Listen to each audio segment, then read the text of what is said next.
Soon I'll be at the top and probably choke on a lemon drop. It's really Welcome back to the Color Theory Podcast, where you already know what it is. You clicked on the link. We got another episode, and I'm so happy that for the second interview in a row, I got a couple North Dakota boys out here. And so I have the trio of Joe, Matt, and Mark, who make up the group called Raynes. Fellas, how are we doing today? Good. I'm not gonna lie to you guys. I had a pretty heavy night last night, and it's not, but I'm doing good. I'm doing very good. I love hearing it. So you guys obviously are in all different parts of the world right now. Joe, you're out in Texas. Matt, you're out in Arizona, and Mark, I would assume you're out in London. Yeah. So I'm in London. Yeah. Yep. Okay. Perfect. So one thing that I think I was doing reading some of past interviews and everything like that. I just found it super interesting. How you guys all came together. And obviously, there was the meeting on Instagram, and then you all were out in LA, and finally started, connecting, making music, and everything like that. But one question I kind of wanted to know is so for Joe and Matt, they knew each other, had been making music before Mark came into the picture. And then once Mark, they found Mark, and you're like, yo, this is our guy, right? We got to get this guy here somehow. How does Mark's personality fit in, with you, Joe, and Matt? Because it would have been so awkward to be like, all right, we like his voice, he's a fantastic singer, but then he flies out and be like, yeah, I don't know what I think about this guy. I mean, that's a very good question, and it's funny because so people ask the beginning part of that question, which is obviously, how did you guys all find each other? But yeah, it's very much the more important question is what would have happened if we hated Mark or he hated us or whatever. Right. So yeah, because it was a huge risk. I mean, the fact that he even was willing to, come over and check things out was huge. But I know Joe and I talked before, we were like, this is kind of like our shot here. And so I hope we like him. But I mean, I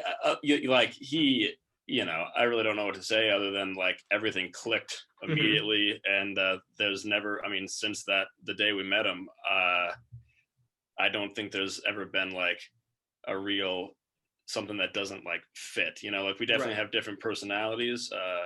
But I think, the three of us together make up a whole that makes a ton of sense for us, at least, and musically it seems to be working out too. So that would be my answer. We spoke on the phone briefly before I actually jumped on the plane, a couple of days prior to it, and I think that was a really good indication. We had a really good chat about everything, and of course you can never really tell how you're going to get on with someone until you actually meet them in person, right? But the first phone call went really well, and I think it was a massive risk for everyone, right? We were all kind of in this together without really knowing each other, especially for me. I was, this random dude in the northeast of England to Matt and Joe, and these were just two random American guys who had hit me up and said, do you want to come and book the band? So it was all pretty mental, to be honest. But then, after the first phone call, it all just seemed to make a lot of sense. A lot of my reservations were put at ease really quickly. And then, I think the first day we met, we just all kind of hung out, got drunk together, and it was just very matey very quickly, which was amazing. Good. I mean, it's funny. It's whenever I think about it, it's you almost equate it to a dating app. It's all right, I met Mark on so and so. We had a phone call, and this is our first date. And so I'm glad it worked out. Great first date. Great first date. With you guys all being spread out around the world right now, I mean, obviously last year was insane with everything that happened. It was shutting down and travel restrictions and all that jazz. And so, as things have been progressing and going through the pandemic and everything, how has that affected your guys' workflow in terms of making music, connecting? I know there was for some time there, Mark couldn't come into the U.S. And so, is that still an issue, or what's been going on there? Yeah, that's a rough one for sure for the three of us, because we actually, so Joe and I haven't seen Mark in real life in over a year now. So we've just been, sending stuff back and forth. And so there's the silver lining, I think, to how we met in the first place is that we, because when we met Mark, he was in LA with us for not too long, and then ended up going back to the UK, and we were still in the States. And so a lot of our career just over the past few years has been the three of us not being in the same place at the same time. So, we were excited at the beginning of last year. We were all over in the UK, and we were, had some shows set up, and we were talking to people. We're like, this is it. This is our year, which I think a lot of people must have said. But then, we got on an emergency flight back to the States, and we were like, we still have been able to keep working and keep writing and producing stuff because I think in large part to the fact that we had been very used to that.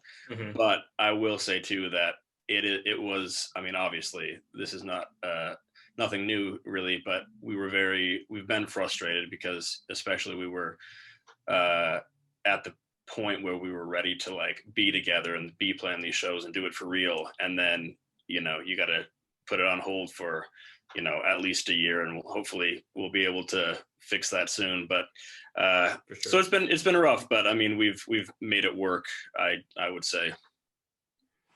Yeah, obviously, and it's different for groups that live together or in the same country, but especially for your guys's state being different countries, it makes it a lot harder. But let's talk about a little bit before pandemic. Matt and Joe, had you guys been to England before meeting Mark? We had not been, I don't think, right, Joe? Maybe Joe, have you ever been to England? I had never been to England ever before meeting Mark. So going there and experiencing that and that whole culture was just like amazing. And I speak for probably both Matt and I here, but we just fell in love with mm-hmm. England, like England as a whole. Like I love the Northeast, where Mark is from, and London is great, and just everything about it is amazing. Especially when you're just, at the end of the day and at the beginning of the day, like all music aside, we're just bros.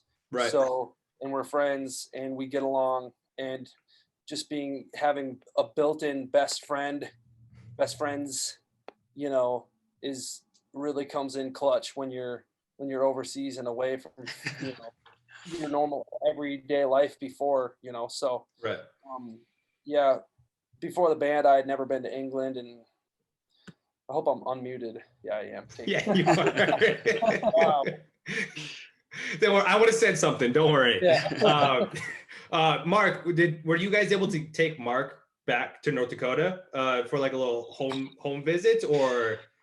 Yeah, so you've been to North Dakota very briefly. I think it was one time because we were out in LA and we had a show up in North Dakota, and I think we decided rather than fly, we were like, let's just drive up and show Mark the countryside. Although it was funny because we did this this road trip, and it takes a solid 24 hours straight. Easily. I want to say to drive, but it was kind of funny to me anyway, because we're like, yeah, we should show Mark some of America, and we just showed him like Wyoming, which is part of America, but there's not a ton to see there. But I think Mark was mostly just impressed by the amber waves of grain and the wide open spaces. So yeah, because there's always this thing, right, when people think of America, you're like, I want to do a road trip around the States and drive all these cool places. So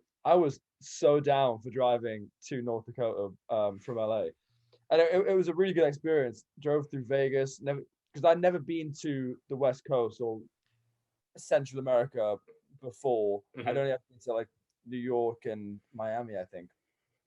So all these places were brand new to me. So it was really cool going to LA, and then we drove through Vegas, saw a bit of Vegas, and then was it Utah? We gambled in Vegas. We did. I couldn't believe the drinks were free at 2 p.m. I couldn't believe it. Yeah, and then we went to Utah and then Wyoming. Yes, look, some of the states, admittedly, we drove through the nighttime, so we didn't see maybe too much stuff. But Yeah. yeah, it was a real experience. And North Dakota was cool, man. Like, you know, it was cold, but Trenton, we showed him downtown Bismarck and went to all the spots. We took him to Bucks and just Oh cut the rug Lord. and it was very fun. destroyed it. That is fair. I mean, if you're gonna do it, you might as well do it right. And so Yeah, it sounds exactly. like that's exactly what happened. Yeah. Let's move a little bit over to the music side of things. And you know, reading into it a little bit, you know, it looks like a lot of the lyrical content in your guys' music is, you know, touches on, you know, philosophical themes, you know, Bible stories, you know, Greek myths, like historical events, all that stuff like that. You know, that leaves the framework for what you guys kind of want to write about. How does that work? So do you guys have like a list of topics that you want to cover and then, you know, write from that list? Or do you kind of write as things come to you, like for personal experiences, you know? I'm just like, I'm kind of wondering how you guys manage that.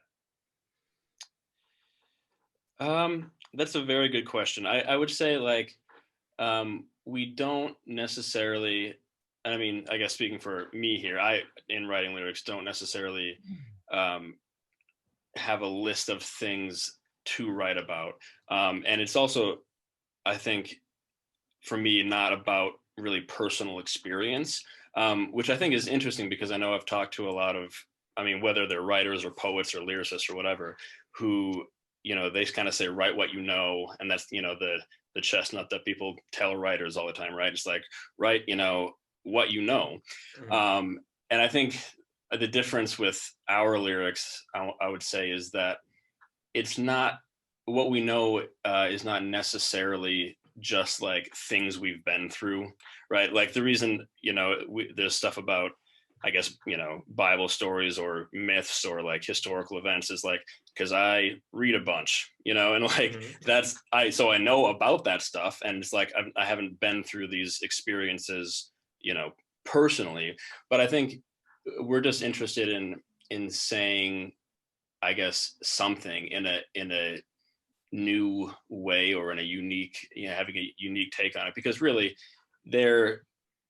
there's not going to be anything new, right? There's nothing new under the sun, and everything that has like that could be written about, people have done it, and they've done it in, you know, probably far better ways, I guess, than we have. But I would say that our goal is to just do it in a way that is kind of, I don't know, and that's fresh, you know, that hasn't been beaten to death with cliches already or whatever. For And sure. so having that framework, like you mentioned, with, you know, those sorts of topics or references or whatever, I think makes it easier to do that, just because that way you're not just starting from a point where it's like, you know, I had my heart broken, what do I do Yeah. about it? Right.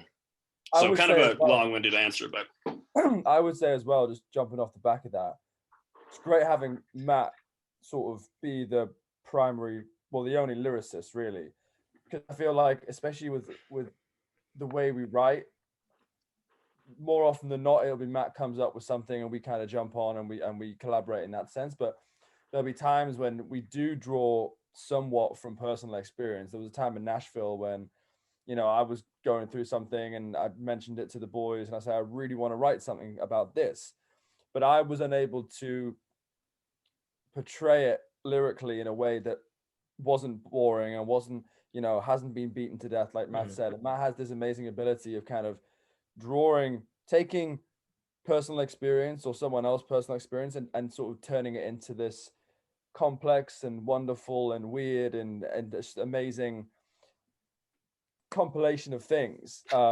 which makes it fresh. Like, yes, the core theme might be like, you know, heartbreak or something as normal as that, which loads of songs are, but turns into something a lot more meaningful than that and a lot more deep than that. Yeah, for sure. You know, and one thing that I thought was super interesting too, especially for your guys' single that you released, you know, last year, you know, you created a music video for it as well too. And, you know, the music video, you know, from the way that I, you know, took away from it, you know, it just felt so free, you know, and easygoing, especially with you guys, you know, walking on the beach or, you know, downtown and then, you know, cutting clips back to you guys actually playing the music. It just felt, so like kind of summed up you guys, as a group, like you said, in the beginning, where you guys are at the end of the day, you guys are friends, and I think that really encompassed that as well too. So on that music video side of things, who came up for the idea for that? I mean, and talk to me about how it felt, being involved in that process. Well, we were in my hometown in Durham, which is the northeast of England, and we always wanted to do a video for "Come My Way." It just felt like that was one of the songs that had always encapsulated us as a band pretty well. So we wanted to have a video for that, and I was speaking to a guy who I know from home, who's a great videographer, and I said, "Hey, do you want to do something together?" And like you just said there, Trenton, we wanted to keep it sort of as real and as sort of just, how do I describe it? It just wanted to be real, and we didn't want to try and do anything overproduced, and of course budget was another thing as well, so we couldn't go too crazy. We just wanted it to be like people to see us, right? And in my hometown, and obviously it was amazing having Joe and Matt there as well, and we didn't feel the need to overcomplicate it at all. There was some element of storytelling, I guess, throughout the video, but mainly it was like, here's the song, here's us playing the song, and here's us having a great time, which is what we do all the time together, and we wanted to encapsulate that.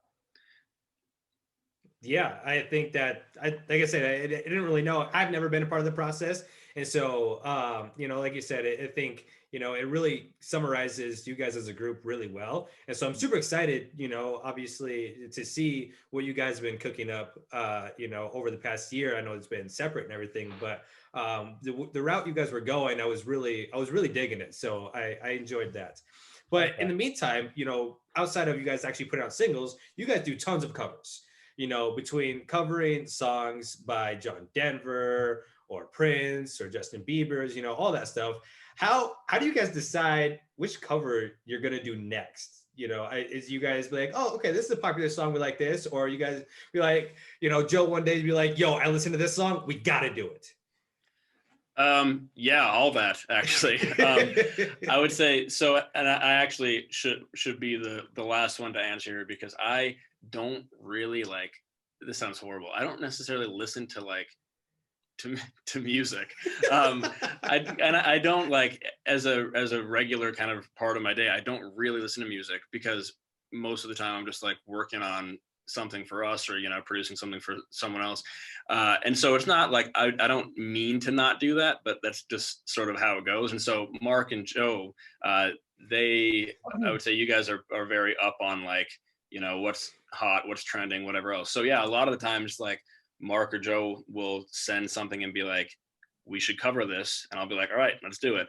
And a lot of the times that's a new trending song on whatever TikTok, or the Apple hot charts or whatever. And then for me, sometimes I'll be listening to, because I have certain bands and songs that I love, and every now and then I'll be like, oh, we should do a cover of a Beach Boys song, or a Carpenter song or whatever. But I definitely am not the one who has the best ideas for what will be a hot cover. So I leave that up to Joe and Mark, and they do a much better job. That's awesome. Usually at this point, I'll ask them a question, because they'll have a recent album out, or a new song, or anything like that. And one of my favorite questions asking, is what color do you guys think describes, your latest album? You guys, again, don't really have an album right now, but you have put out, 3 official singles. So, think about that, and think about some of the music that you guys have been creating here recently. And I want individual answers here, but, which color, do you think describes your music? Whether it's a feeling, or, conveys some sort of message, or anything like that. But what would each of you say about that side of things? Oh, that's a good and tough question. Also, we don't have anything new at the moment, but bit of a teaser, there is something coming pretty soon. A nice little collection. It's a collection of work which we're very excited to put out in the very nearish future. So That's good. That's good. get excited. Stay excited. Yes. But like let's take like hold on. Come My Way, for example, right? I mean, Yeah. you know, what if when you guys listen to that or when you guys were making it, you know, if there was anything encompassing color for that song. I'd say turquoise. That's my answer personally. Turquoise. Yeah, I was going for like some kind of blue personally. I would say like white.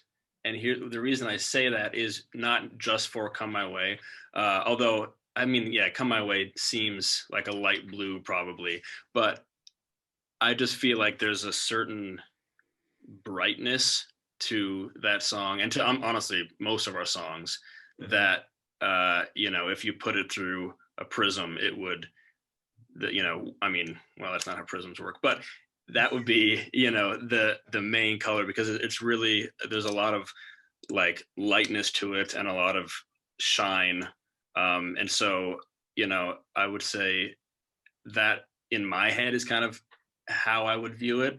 But I also will say with Come My Way specifically, yeah, that's probably a blue of some kind. A blue of some kind.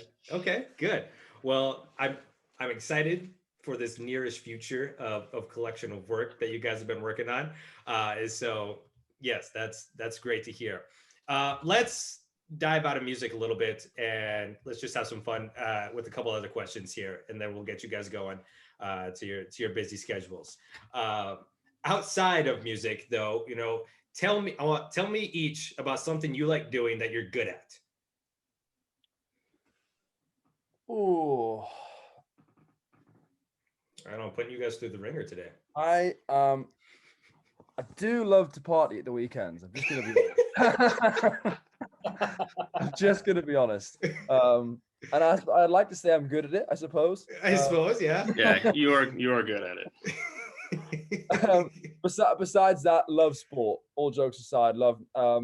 Don't get the chance to do it as much at the moment because of obviously COVID and everything. Mhm. Yeah, I love watching sports. Love playing football. Can't wait for that to come back. Am I good at it?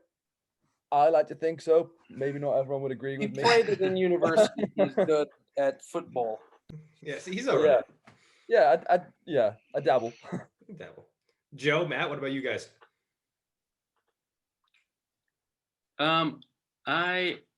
This is really dull, but well, you know, I have a better one. Cooking. Okay. Yeah. I love it. I got obsessed with cooking, I don't know, 5 or 6 years ago. And that is kind of the thing I do, like the actual activity I do other than music all day. So I kind of I'm really into just kind of, I don't know, different ingredients and cultures and traditions and cuisines and whatever. And so I kind of work my way around the globe and have been, you know, for the last year really, with kind of just being inside. You know, I go to the international supermarket and make a bunch of like Indian food for a week, and then a bunch of like, I don't know, Thai food. And it's just fun, you know, experimenting and kind of figuring out how it works. And it's, you know, it is like music because it's not like there's math to it, but then it really is an art. I tell people I never bake because you have to, like, that has to be very precise, right? Like Exactly. the measurements have to be right on, and I simply can't do that.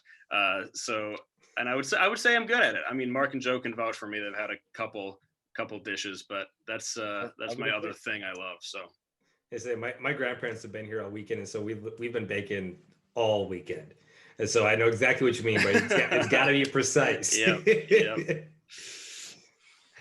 Joe, Man, I'd say things that I like to do. Man, I kind of like doing everything, but to put a pin on it, I love laughing. So anything that can make me laugh is great, because that'll add years to your life.